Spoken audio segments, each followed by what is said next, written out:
آزاد کشمیر کی سیاست میں بہت بڑا ایک بوم شیل ثابت ہوا آپ کا وہ اصولی موقف، آپ کی وہ سپیچ جو آپ نے اسمبلی کے فلور پہ کی اور جس پر کسی کو ذرا سا بھی نقطہ اعتراض بلند کرنے کی جرت نہ ہو سکی۔ سردار خالد ابراہیم خان صاحب، 5 ججز کی تقرری پہ آپ نے جو بات کی ہے اس کا بیک گراؤنڈ کیا ہے؟ لیکن جی یہ سب سے بڑی بات یہ ہے کہ یہ پہلی دفعہ آزاد کشمیر کی تاریخ میں ایک وقت میں 5 ججز کا ہائی کورٹ میں جو ہے وہ نامزدگی ہوئی، اور یہ ایک بڑی بات تھی۔ اس پہ بڑے سوچ سمجھ کر فیصلے ہونے چاہیے تھے، لیکن ہم نے پہلے بھی یہ کہا ججز کے اپوائنٹمنٹ سے پہلے بھی کہ یہ جو کنسیڈریشنز آپ کی ہیں پولیٹیکل ہیں، یہ میرٹ پہ نہیں ہیں۔ ججز جو ہیں وہ ان کا بیک گراؤنڈ پولیٹیکل ہو سکتا ہے، پاکستان میں ہوتا ہے، لیکن بنیادی ان کا کرائٹیریا جو ہے وہ میرٹ ہونا چاہیے، اور پروفیشنلی وہ بڑے ساؤنڈ لوگ ہونے چاہیے، اور ان کا تجربہ ہونا چاہیے، اور ان کی ریپوٹیشن ہونی چاہیے کہ یہ لوگوں کو، عام آدمی کو انصاف دے سکتے ہیں۔ یہ ساری چیزیں، افسوس کی بات یہ ہے کہ مختلف اضلاع سے، مختلف جگہوں سے لوگ لیے گئے، لیکن ساروں کے بارے میں یہی دیکھا گیا کہ ان کی جو بنانے والے ان کے ساتھ سیاسی ہمدردیاں کس حد تک ہیں۔ یہ بڑی بدبختی تھی۔ اس سے پہلے بھی میں نے آپ سے کہا پولیٹیکل اپوائنٹمنٹس ہوئی ہیں، لیکن بنیادی طور پر میرٹ دیکھا جاتا ہے، اس کے بعد باقی چیزیں آتی ہیں۔ تو اس دفعہ یہاں سردار خالد ابراہیم خان صاحب ایک سوال ہے۔ بابر انور عباسی صاحب ہمارے ایک صحافی دوست ہیں، ینگ آدمی ہیں، انہوں نے پرائم منسٹر صاحب سے پریس کانفرنس میں یہ اسٹریٹ سوال کر مارا، داغ دیا یہ سوال ان کو۔ میں نے آرٹیکل میں بھی ذکر کیا کہ جناب آپ نے اپنے پولیٹیکل ورکرز کو، کئی تو آپ کے 1-2 تو آپ کے مجلس عاملہ کے رکن ہیں، ان کو آپ نے جج بنا دیا ہے، تو سیاسی بنیادوں پر کارکنوں کو جج بنانا کیا یہ ٹھیک بات ہے؟ اس پہ وہ فلیئر اپ ہو گئے، انہوں نے کہا کہ میں بھی ہائی کورٹ سے کیا کہ آپ کو اندر کروا دیتا ہوں۔ تو صحافی سر اندر ہو سکتے ہیں، میرا بھی چانس ہے؟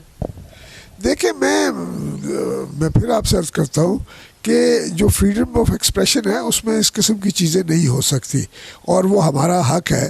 اگر ہمارا جو کرٹیسزم ہے، ہم جو بھی، چاہے صحافی ہے، چاہے ممبر اسمبلی ہے، چاہے وکلا برادری میں سے کوئی بھی ہے، جو بھی ہے، وہ جو پازیٹیو کرٹیسزم ہے اس کا رائٹ بنتا ہے، اس کو کرنا چاہیے اور ہونا چاہیے، اور جو فیصلے کرنے والے لوگ ہیں ان میں اتنی برداشت ہونی چاہیے کہ جب وہ فیصلے کرتے ہیں، اور صحیح یا غلط بات کی بات ہے، لیکن جب آپ فیصلے کرتے ہیں تو آپ کو تنقید کا نشانہ بنایا جاتا ہے، اور پھر آپ غلط فیصلے کرتے ہیں تو پھر تو بہت تنقید کا نشانہ بنایا جاتا ہے۔ تو پھر آپ پہ ان کو سننے کی، کرٹیسزم سننے کی برداشت ہونی چاہیے۔ وہ افسوس کی بات یہ ہے کہ وہ نہیں ہے۔ پھر آپ یہاں پہ سر میں یہ جاننا چاہتا ہوں، آپ نے اسمبلی فلور پہ جو تقریر کی، میری اطلاع کے مطابق، اور میں نے جو تھوڑا سا اسٹڈی کیا ہے، غالباً سردار رحیم خان صاحب جو کہ اس وقت وابستہ ہیں سپریم کورٹ کے ساتھ، انہوں نے کوئی نوٹ بنا کے پٹ اپ کیا شاید راجہ سعید اکرم صاحب کو، اور اس کے بعد پھر کورٹ نے آپ کو نوٹس ایشو سرو کیا کہ آپ نے اسمبلی فلور پہ جناب یہ باتیں کی ہیں، یہ توہین کے زمرے میں آتی ہیں، آپ آئیے اور کلیریفائی کیجئے۔ آپ نے کہا کہ میں جیل جانا پسند کروں گا لیکن پیش نہیں ہوں گا۔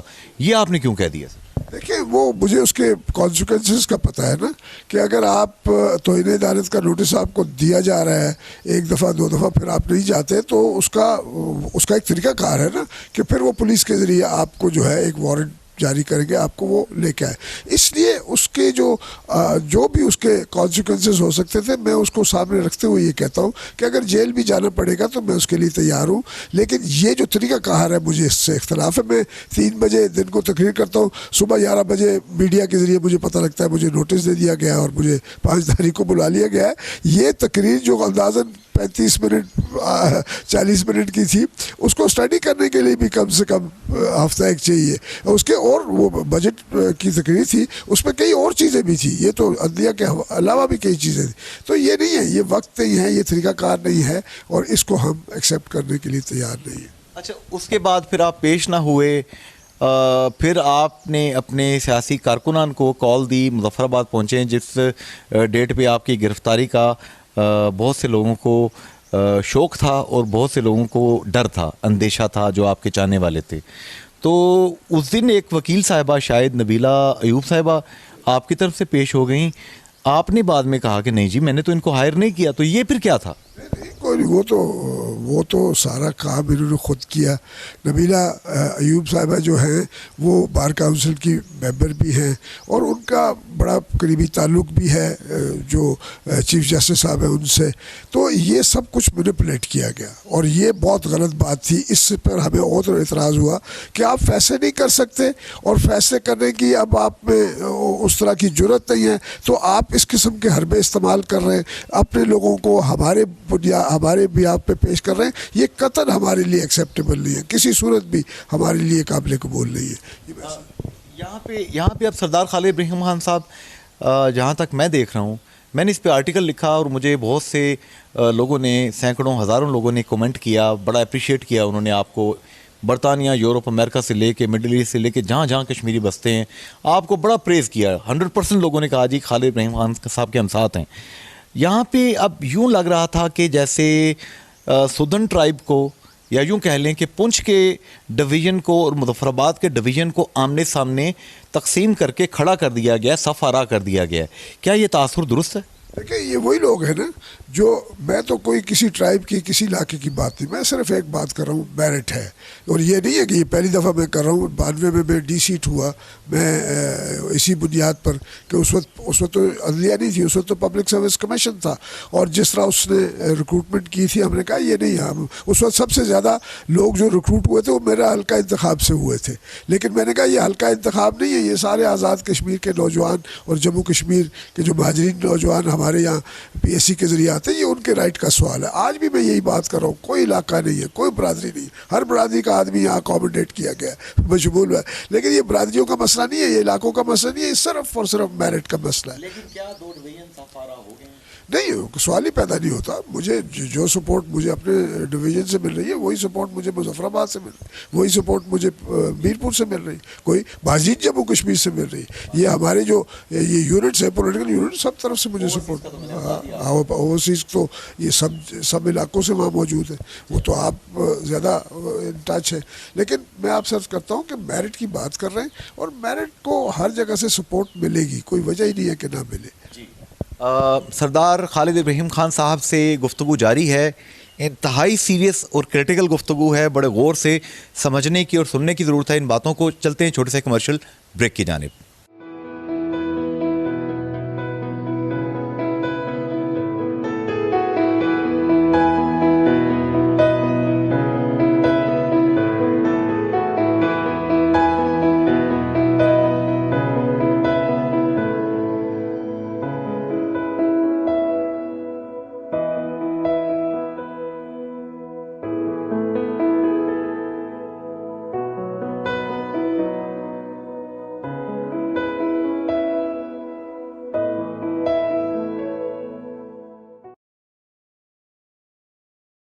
جی ناظرین، ویلکم بیک. سردار خالد ابراہیم خان، ممبر لیجسلیٹو اسمبلی، قانون ساز assembly Azad Kashmir, Jammu Kashmir Peoples party کے سرخیل، غازی ملت، بانی صدر آزاد کشمیر سردار ابراہیم خان مرحوم کے صاحبزادے.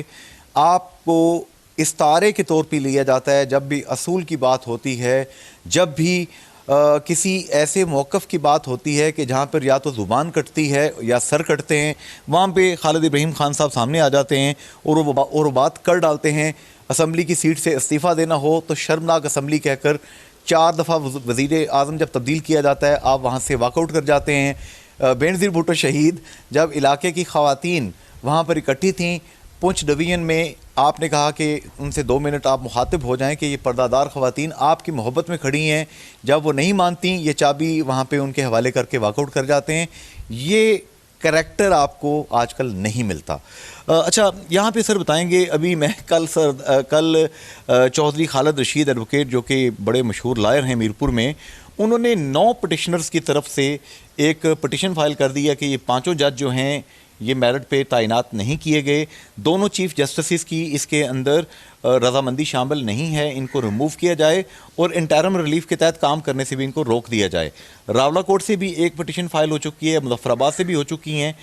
11 جولائی کو سنوائی ہو رہی ہے. آپ کیا سمجھتے ہیں کیا ہوگا؟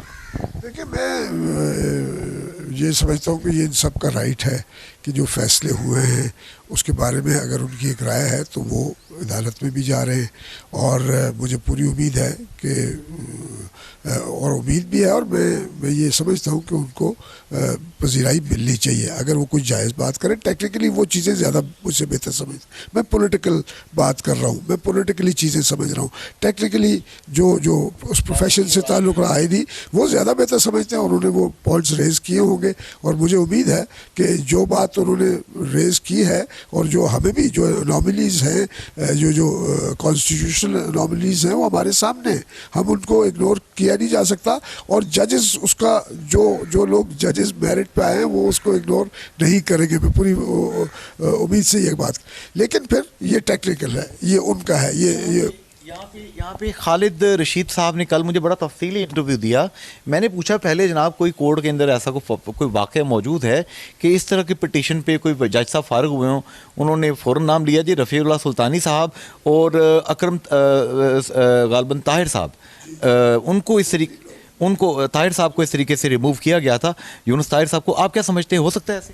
یہ ہو سکتا ہے، کیوں نہیں ہو سکتا. جو ہمارے یہاں تو پہلے سے ایک مثال، ایک نہیں 2-3 ججز کی مثال موجود ہے، اور پھر چیف جسٹس کے حوالے سے بھی ہمارے یہاں مثال موجود ہے راز اختر صاحب کی. اس لیے کوئی ایسی بات نہیں ہے. اور میں پھر یہ کہوں گا کہ یہ ہمارے خاص کر کے جوڈیشری کے لیے بڑا امپورٹنٹ یہ کروشل جو ہے یہ ٹائم ہے. اس حوالے سے بڑے سوچ سمجھ کے فیصلے کرنے چاہیے. ہم جو چیزیں اٹھا رہے ہیں ہم بڑا سوچ سمجھ کے اٹھا رہے ہیں. ہم یہ پیورلی اس جوڈیشری کے بینیفٹ میں یہ باتیں کر رہے ہیں جو بات ہم کر رہے ہیں. ہم کہتے ہیں اس کا وقار اور اس کا اختیار جو ہے وہ ہمیں بڑا عزیز ہے، لیکن اس کا صحیح استعمال ہونا چاہیے، اس کا غلط استعمال. آپ نے ایک جملہ جو بولا وہ اس وقت زبان زد عام ہے، اور وہ جملہ میں دہرائے دیتا ہوں، اگر کمی بیشی ہو تو آپ درست کر دیجیے گا. کہ آپ نے فرمایا کہ ان میں سے کچھ لوگ تو ایسے بھی ہیں کہ 1.5 صفحہ جو انگریزی کا نہیں لکھ سکتے، ان لوگوں کو آپ جج بنا رہے ہیں. ویسے میں یہ کہہ رہا ہوں کہ جو شخص اس ساری جوڈیشری کو لیڈ کر رہا ہے، جو چیف جسٹس آف پاکستان ہے، آفیشیل لینگویج ہے ہماری سپریم کورٹ کی انگلش. اگر آپ 1.5 صفحہ جو ہے وہ آرڈر جو میرے خلاف انہوں نے، وہ اگر آپ آفیشیل لینگویج میں نہیں لکھ سکتے تو مجھے بڑا میری بات کو تقویت ملتی ہے. دیکھیے سر، اکبر بادشاہ ہماری ہسٹری میں گزرے ہیں، مغل ڈائنیسٹی کو لیڈ کر رہے تھے، سننے چٹے ان پڑھ تھے، 9 رتن رکھے ہوئے تھے انہوں نے. صحیح.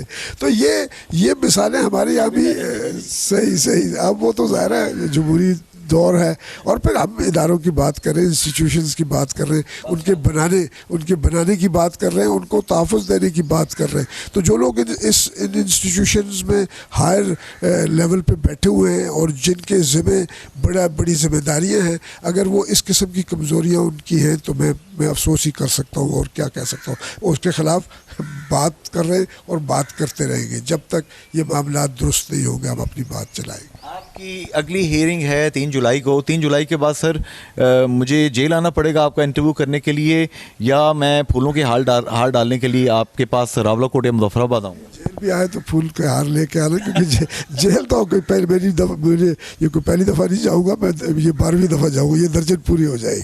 ہاں 12ویں دفعہ جاؤں گا، درجن پورا ہو جائے، کوئی مسئلہ نہیں ہے.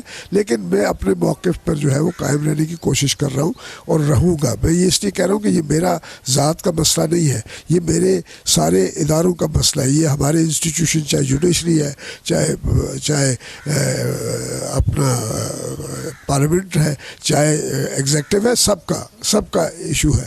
ہم نے انسٹیٹیوشنز کو جو ہے وہ بنانا بھی ہے اور آگے چلانا بھی ہے. اس لیے ہمارا بات کرنا ضروری ہے، اور جنہوں نے فیصلے کرنا ان کا فیصلہ کرنا ضروری ہے. جو فیصلے کریں گے ہم اس کو قبول کرنے کے لیے. علامہ اقبال کا وہ شعر ہے جبریل اور ابلیس کی گفتگو کے، میں کھٹکتا ہوں دل یزداں میں کانٹے کی طرح، تو فقط اللہ اللہ کھو دیے انکار سے تو نے مقامات بلند، چشم یزداں میں فرشتوں کی رہی کیا آبرو. تو حضور یہ آپ ہمیشہ کانٹے کی طرح کھٹکتے رہتے ہیں، یا تو خود آپ اسمبلی کی سیٹ کو ٹھوکر مار دیتے ہیں، یا پھر آپ کے بارے میں یہ بات کہہ دی جاتی ہے جوڈیشری کی طرف سے کہ ڈی سیٹ کر سکتے ہیں ہم آپ نے جو اصولی موقف اپنایا ہے. تو آپ کے حلقے کے لوگ ناراض نہیں ہوتے اس بات پہ کہ ہم آپ کو ووٹ دے کے بھیجتے ہیں اور آپ وہاں سے باہر آئے تھے؟ میرا جو حلقہ انتخاب ہے، اللہ کا شکر ہے، میں دوسرے حلقے انتخاب سے جو میرا بنیادی حل کا انتخاب ہے، اس دفعہ وہاں سے میں 4 دفعہ منتخب ہوا ہوں. وہ اس سیٹ پہ میں 2 دفعہ ایک دفعہ ریزائن کیا، ایک دفعہ ڈی سیٹ ہوا. یہ تو میرے لیے نیا حل کا انتخاب ہے. لیکن جنرلی لوگ جو ہے اس کو اپریشیٹ کرتے. میں واپس الیکٹ ہو کر بھی اسمبلی میں آ جاتا ہوں. 2 دفعہ میں نے ریزائن کیا، میں 5 دفعہ الیکٹ ہو کر اسمبلی میں آیا. اس کے بعد میں 3 دفعہ الیکٹ ہو کر آیا ہوں. تو اس لیے لوگ جو ہے وہ کسی اصول کی بنیاد پر اگر آپ کوئی موقف اٹھاتے ہیں اور اگر اس کے لیے آپ کو اپنی سیٹ کی قربانی دینی پڑتی ہے تو لوگ اس کو اپریشیٹ کرتے ہیں. ایسی بات نہیں ہے کہ لوگوں کو اس چیز کا احساس نہیں ہے آج بھی. جی جی یہ بتائیں گے سر کہ تھوڑی سی سیاسی باتیں 2-4 ذرا لائٹر ٹون میں کر لیتے ہیں. ہمارے راجہ فاروق حیدر خان صاحب ان کے متعدد انٹرویوز اپوزیشن کے دور میں بھی کیے، پرائم منسٹر بننے کے بعد بھی متعدد انٹرویوز کر چکا ہوں. میں نے ان سے پوچھا حضور یہ آپ کیوں ایسی بات کر جاتے ہیں جو کہ آپ کے عہدے کو زیب نہیں دیتی؟ کلام الملوک ملوک الکلام، بادشاہوں کا کلام کلاموں کا بادشاہ ہوتا ہے. میں نے کہا زینب بیٹی کے واقعے پہ آپ کا سلپ آف ٹنگ یہ ہوا، نواز شریف صاحب کو کورٹ نے فارغ کیا، آپ نے وہاں یہ بات کر دی، اور یہ تمام چیزیں اسی طرح نیشنلسٹ لوگوں کے خلاف آپ نے بات کی، انہیں غدار کہہ دیا، انڈیا کا ایجنٹ کہہ دیا. تو میں نے کہا آپ ایسا نہ کیا کریں. انہوں نے پرومس کیا جی ایسا نہیں کروں گا. تو ابھی انگلینڈ میں گئے، وہاں پہ 4-5-6 روز پہلے انہوں نے کہا کہ چیچو کی ملیاں میں کوئی واقعہ پیش آتا ہے تو ایک عدد گالی دے کے انہوں نے کہا وہ بریکنگ نیوز بن جاتی ہے، لیکن ہم کشمیریوں کے بارے میں کوئی بات نہیں کرتا. راجہ فاروق حیدر خان صاحب انٹینشنلی ایسا کرتے ہیں یا جذبات پہ کنٹرول نہیں رہتا ان کا؟ میرا اپنا یہ خیال ہے. میں فاروق حیدر صاحب کے ساتھ میرا اچھا تعلق بھی ہے اور تھا، لیکن میں آپ سے عرض کرتا ہوں کہ ابھی تک ان کو یہ نہیں پتہ لگا کہ وہ کس جگہ بیٹھے ہوئے ہیں. وہ ریلائز کرنے میں کبھی وقت لگ جاتا ہے، اور 2 سال بہت لمبا عرصہ ہے. اس لیے میں کہوں گا کہ وزیر اعظم آزاد کشمیر کا جو گفتگو کا انداز ہونا چاہیے وہ بڑا محتاط ہونا چاہیے. مجھے افسوس یہ ہے کہ وہ اتنا محتاط انداز گفتگو ان کا نہیں ہے، جس وجہ سے بریکنگ نیوز بن جاتی ہے. بقول ان کے یہ ہونی نہیں چاہیے، لیکن پھر بھی جس طرح کی وہ باتیں کرتے ہیں ان کی تو بریکنگ نیوز ٹھیک ٹھاک بنتی ہے، کشمیریوں کی نہیں بنتی. اور اس پہ ہمارے ایک رائٹر دوست ہیں، ڈان اخبار سے منسلک ہیں، طارق نقاش صحافی دوست ہیں. انہوں نے ایک بڑا خوبصورت انگلش کا ایک پیس لکھا، میں نے بڑا ہنسا وہ پڑھ کے.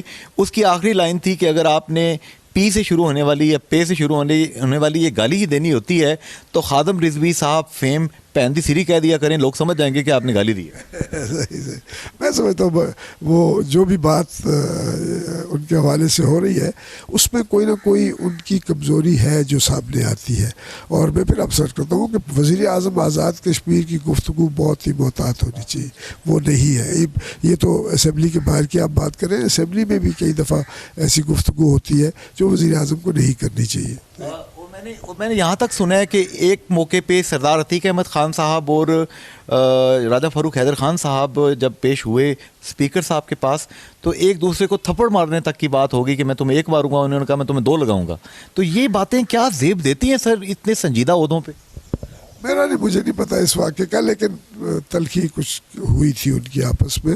لیکن میں پھر آپ سے عرض کرتا ہوں کہ یہ جہاں بیٹھتے ہیں وہاں اس ماحول کا اپنا ایک تقاضا ہوتا ہے.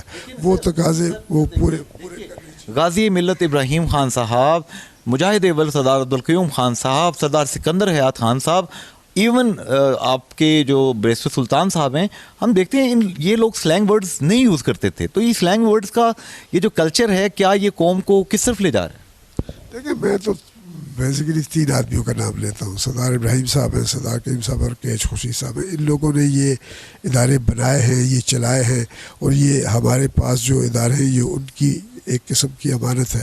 اس لیے ان کی مثالیں ہمارے سامنے ہیں. ہمیں رول ماڈل ہیں، ہمیں ان کو فالو کرنا چاہیے اور کوشش یہ کرنی چاہیے کہ جن اداروں میں ہم بیٹھے ہوئے، میں نے آپ سے کہا نا یہ بنانے میں چلانے میں ان کا بڑا اہم رول ہے، تو وہ ہمارے لیے رول ماڈل ہیں. کوئی اس میں شک شبے والی بات ہی نہیں ہے. تو اس لیے کوئی آپ کو کئی بار اور کسی ملک میں جا کر رول ماڈل ڈھونڈنے کی ضرورت نہیں ہے. آپ کے یہاں ہیں، آپ کی تحریک چل رہی ہے 70 سال سے، چلائی بھی انہوں نے، یہ ملک آزاد بھی انہوں نے کروایا، پھر چلایا بھی. پھر ہماری یہ سب سے بڑی بات ہے کہ ہم 70 سال سے ہم تحریک آزادی کشمیر بھی چلا رہے ہیں، اور ساتھ ہم ایک نظام بھی بنانے میں بڑی حد تک کامیاب ہو گئے. ہم ادارے بنانے میں بھی بڑے حد تک کامیاب. تو اگر ان اداروں کو بگاڑنے کے لیے کچھ لوگ آ گئے تو ان کو رجسٹ ہمیں کرنا پڑے گا. یہاں پہ 1-2 کوشچنس. 25 جولائی کو کیا پاکستان تحریک انصاف حکومت مخلوط یا تن تنہا بنا لے گی؟ دیکھیں مجھے لگتا یہ ہے کہ تحریک انصاف جو ہے وہ دوسری بڑی جماعت کے طور پر پاکستان میں پہلی جو ہے وہ مجھے لگتا یہ ہے کہ وہ نون لیگ ہوگی مجھے لگتا ہے، لیکن نون لیگ کی بھی اکثریت مجھے ہوتی نظر نہیں آ رہی، اس لیے جو دوسری بڑی جماعت ہے اس کا امکان ہے کہ وہ حکومت بنا لے، لیکن وہ اسٹیبل گورنمنٹ مجھے بنتی نظر نہیں آتی، اس لیے وہ بھی بہت بڑا چیلنج ہے تحریک انصاف کے لیے۔ جی جی دوسرا سوال، عمران خان صاحب نے پاک پتن شریف جا کر بابا فرید الدین گنج شکر رحمۃ اللہ علیہ ان کے مدار پہ حاضری دی، ان کے ناقدین کے بقول انہوں نے وہاں پہ سجدہ کیا قبر کو، اور عمران خان صاحب خود کہتے ہیں کہ جس چوکھٹ پہ لوگ پیر رکھتے ہیں میں نے اس کو جا کے عقیدت سے اور محبت سے بوسہ دیا۔ اب اس پہ فار موشن اگینسٹ موشن باتیں ہو رہی ہیں، یہ ایشو ہے یا نان ایشو ہے؟ یہ دیکھیں یہ ہمارا ذاتی عمل ہے، یہ ہمارا ذاتی عقیدہ ہمارا، میں تو اس پہ یقین رکھتا ہوں کہ سیاست میں ذاتی عقیدے کو آپ سیاست کے لیے استعمال نہ کریں تو اچھی بات ہے۔ ہم قائد اعظم کی مثال دیتے ہیں اور ان کی مثال ہمارے سامنے ہے، وہ اس کے باوجود کہ انہوں نے مسلمانوں کے نام پر ایک تحریک چلائی اور کامیاب ہوئی، لیکن انہوں نے مذہب کو کبھی سیاست میں استعمال نہیں کیا۔ تو یہ ہمارا جو ہے بنیادی جو ہمارا اس ملک کے بنانے میں ہم بنیادی طور پر جو ہماری کامیابی ہے وہ ہم ایک بڑی طاقتور اقلیت تھے، ہم نے اکثریت کو شکست دی، ہم نے اس لیے کہ ہم نے یہ ثابت کیا کہ ہمارا ملک جب بنے گا تو ہمارے ساتھ اقلیت بھی چلے گی، جو اقلیت ہندو کے ساتھ نہیں چل سکی اس کے خلاف بغاوت کی اور یہ ملک بنا۔ تو افسوس کی بات یہ ہے کہ ہمارے کچھ ایسے عمل ہیں جس سے ہم یہ پیغام نیگیٹو دے رہے ہیں، یہ نہیں ہونا چاہیے۔ ہمارا یہ سیاست میں پیورلی سیاسی جو اصول ہے، جو فلسفہ ہے، اس کو سامنے رکھ کر ہمیں چلنا چاہیے۔ محترمہ کلثوم نواز صاحبہ اہلیہ نواز شریف صاحب کی بہت بیمار ہیں، اور انگلینڈ سے اور پورے پاکستان سے طرح طرح کی چیزیں سوشل میڈیا پہ شیئر ہو رہی ہیں، یہاں تک دل کو دہلا دینے والی باتیں آ رہی ہیں کہ وہ شاید وفات پا چکی ہیں اور انہیں مصنوعی طور پر وینٹیلیٹر پر زندہ رکھا گیا ہے، اور ان کو خدا نخواستہ 14-15 جولائی کو استعمال کیا جائے گا وفات کا اعلان کر کے سیاسی گیمز کے لیے۔ کیا اس حد تک ہمیں گرنا چاہیے کہ ہم ایسی باتیں کریں؟ میرا نہیں خیال کہ کوئی ایسا ملک میں ایسی لیڈرشپ ہے جو اس حد تک نیچے گر سکتی ہے، میرا نہیں خیال۔ یہ باتیں میڈیا پہ چل رہی ہیں، میرا نہیں خیال ان میں کوئی سچائی ہے۔ میں پھر کہوں گا کہ جو بھی ہے ہمارا اختلاف ہے، میاں نواز شریف صاحب سے اختلاف ہے ان کی کئی چیزوں پہ، لیکن پھر بھی جو بھی لیڈرشپ پاکستان میں اس وقت ہے، آزاد کشمیر میں ہے، وہ کم سے کم اس حد تک نہیں جا سکتی، میرا نہیں خیال۔ کیا سول اینڈ ملٹری اسٹیبلشمنٹ اس وقت مسلم لیگ نون، Peoples Party, P T I اور دیگر جتنی جماعتیں ہیں مذہبی ہیں وغیرہ وغیرہ، ان سب کو لیول پلینگ فیلڈ مہیا کر رہی ہیں یا نہیں؟ وہ میرا خیال ان کو کرنا چاہیے، میرا خیال ان کو کرنا چاہیے۔ کچھ اس میں مجھے لگتا یہ ہے کہ کچھ کمی رہ گئی ہے، وہ نہیں ہونی چاہیے۔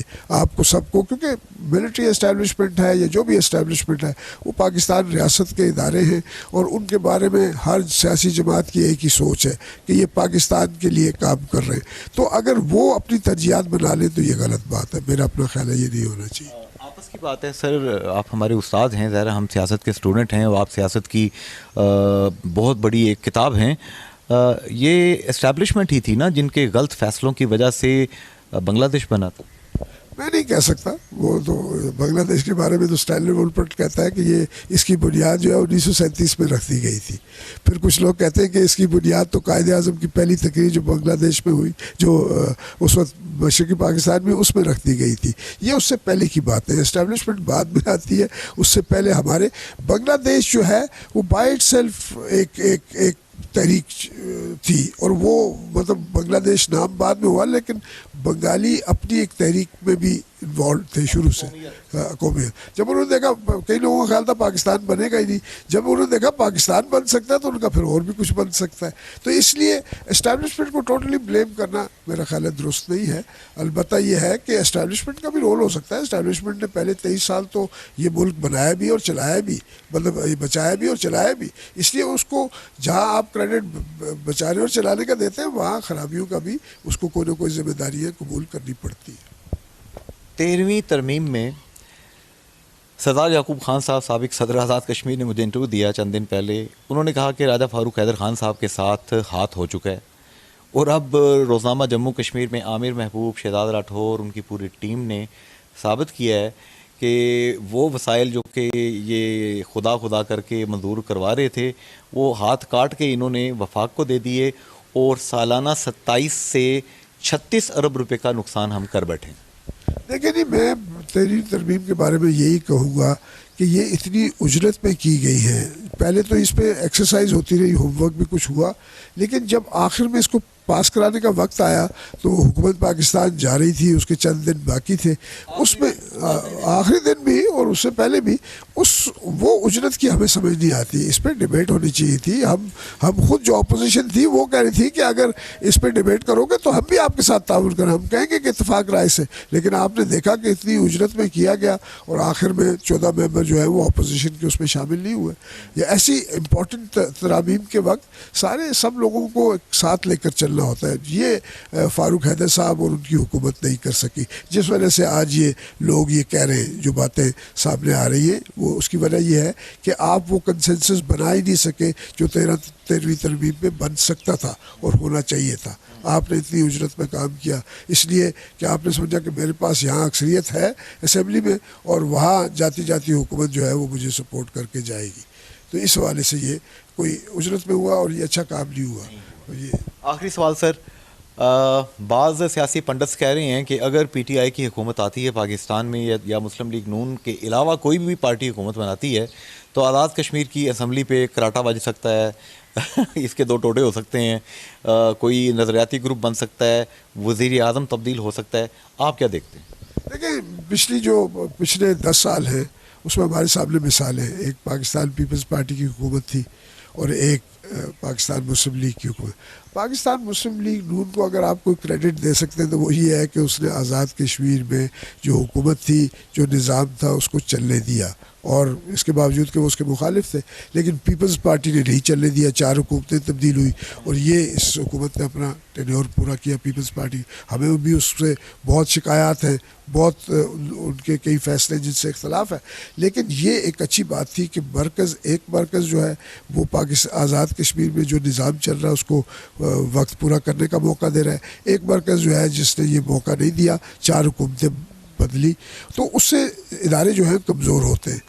تو اس لیے میں توقع رکھتا ہوں عمران خان صاحب سے بھی, اگر وہ آتے ہیں یا جو بھی آئے گا, میں پھر آپ سرچ کرتا ہوں, اتنی مضبوط حکومت نہیں ہوگی کہ وہ آزاد کشمیر میں زیادہ مداخلت کر سکیں. یہ آپ سمجھ لیں یہ ایک قسم کا ایک اچھا پہلو بھی ہے اس کا. اور اگر وہ اس پوزیشن میں ہیں بھی تو میں ان سے یہ کہوں گا, جو بھی آنے والا وزیر اعظم ہے یا حکومت ہے, کہ آزاد کشمیر میں جو بھی نظام چل رہا ہے اس کو اپنا وقت پورا کرنے کا موقع دیا جائے. اور گورنمنٹ کو تبدیل کرنے کا اختیار جو ہے وہ اسمبلی کے پاس ہے, اور اسمبلی جو ہے اگر خود جینوئنلی فیصلہ کرتی ہے تو وہ الگ بات ہے. ادروائز جو ہے مرکز کی مداخلت سے یہ نہیں ہونا چاہیے. میں نے جب 2009 میں استعفیٰ دیا تو وہ صرف میں اتحادی تھا پاکستان پیپلز میں, صرف ان کی مرکز کی مداخلت کے خلاف ہم نے احتجاج کیا تھا اور استعفیٰ دیا اور میں نے اتحاد توڑا تھا.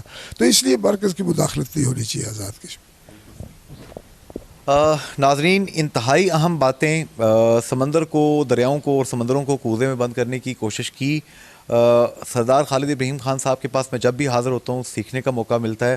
اللہ کرے کہ یہ جو جوڈیشری کے ساتھ ایک تنازع اصول کی بات کہنے کی وجہ سے بنا اور جوڈیشری نے, معزز عدلیہ نے یہ سمجھا کہ شاید انہوں نے کوئی توہین عدالت کر دی ہے.